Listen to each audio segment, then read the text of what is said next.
रूस यूक्रेन युद्ध का फिलहाल कोई अंत तो नजर नहीं आ रहा, लेकिन बीच बीच में जो युद्ध विराम है वो लोगों के लिए एक राहत बनता है या लोगों को मौत के खौफ से कुछ वक्त के लिए राहत देता है।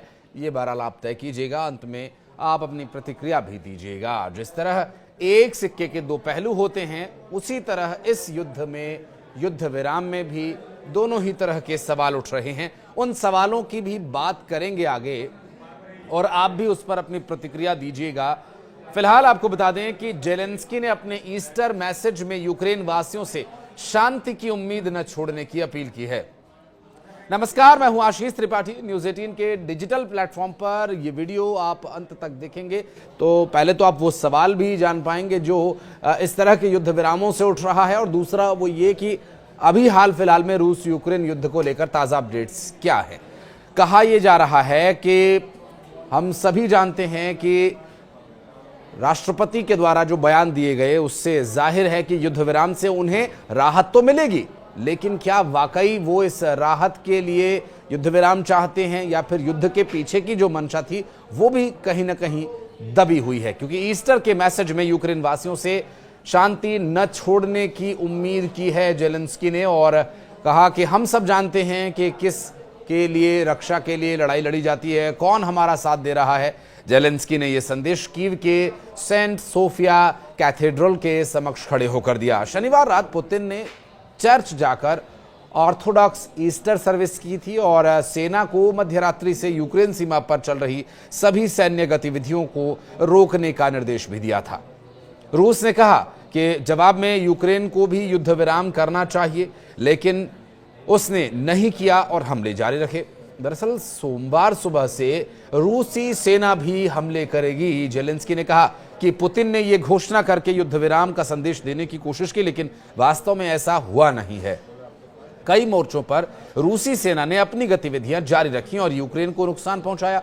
यूक्रेन के राष्ट्रपति व्लादिमीर जेलेंस्की ने कहा कि संडे ईस्टर पर रूस ने अपने हमले जारी रखे, जबकि रूसी राष्ट्रपति व्लादिमीर पुतिन ने 30 घंटे के युद्ध विराम का ऐलान किया था। यूक्रेन के पूरब में रूसी नियंत्रण वाले इलाकों में अधिकारियों ने इसके जवाब में यूक्रेनी सेनाओं पर संघर्ष विराम का उल्लंघन करने का आरोप लगाया है। उनका यह कहना है कि संघर्ष विराम का उल्लंघन कर कब्जे वाले गांव और कस्बों पर गोलीबारी की जा रही है।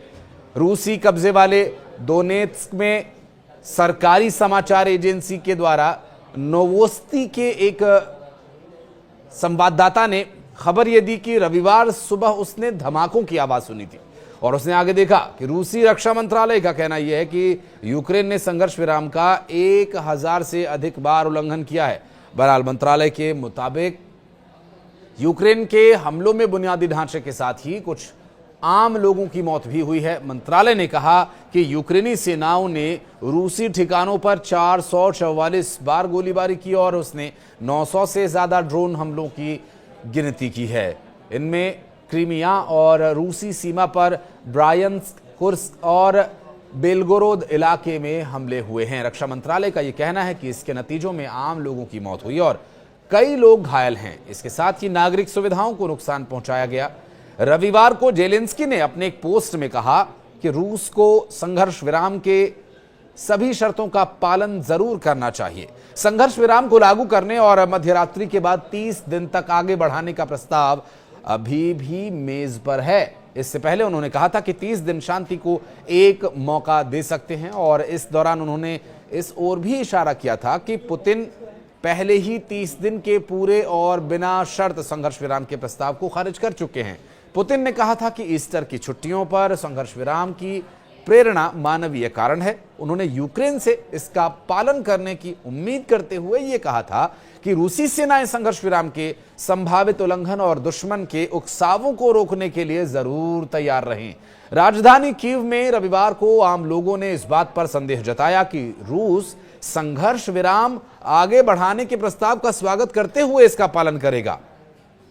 38 साल के एक कारोबारी का बयान जो सामने आया। 38 साल के कारोबारी ओल्गा ग्राचोवा, जिन्होंने कहा कि उन्होंने पहले ही वादा तोड़ दिया है। दुर्भाग्य है कि हम रूस पर अब भरोसा नहीं कर सकते। और इस तरह रेलवे कर्मचारी और अन्य डिपार्टमेंट्स के लोगों की भी प्रतिक्रियाएं इस पर सामने आई है, चूंकि त्योहार का मौसम है और यहाँ क्लोचको ने कहा कि हमारे राष्ट्रपति ने साफ तौर पर कहा कि अगर वे 30 घंटे का संघर्ष विराम घोषित करेंगे तो हम 30 दिन के संघर्ष विराम का ऐलान करेंगे। ये प्रतिक्रियाएं हम आपको इसलिए बता रहे हैं क्योंकि आम लोगों की मंशा क्या है, वो क्या चाहते हैं, सबसे ज्यादा मैटर तो यही करता है। लेकिन क्या गद्दी पर बैठे हुए नेता ये बात सोच पा रहे हैं, सवाल ये भी है।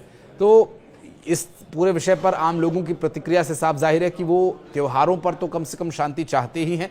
हालांकि वो हमेशा से शांति ही की अपील कर रहे हैं और ऐसा करने दीजिए ताकि ये एक भयानक जंग खत्म हो सके, ताकि हमारे लोग, हमारे सैनिक, हमारे बच्चों का मरना बंद हो। युद्ध विराम की घोषणा के कुछ ही घंटों बाद पुतिन ने शनिवार को देर शाम मॉस्को के Cathedral of Christ the Saviour में ईस्टर सेवा में भाग लिया था, जिसका नेतृत्व पैट्रियार्क किरिल ने किया, जो रूसी ऑर्थोडॉक्स चर्च के प्रमुख हैं और पुतिन और यूक्रेन में युद्ध के मुखर समर्थक हैं। उनकी ये घोषणा अमेरिकी प्रेसिडेंट डोनाल्ड ट्रंप द्वारा शुक्रवार को ये कहे जाने के बाद सामने आई, जिसमें यूक्रेन और रूस के बीच बातचीत अपने चरम पर पहुंच रही है, उन्होंने कहा था। और उन्होंने इस बात पर जोर दिया कि 3 साल से चल रहे इस युद्ध को खत्म करने के उनके प्रयासों में कोई भी पक्ष उनका साथ नहीं दे रहा है।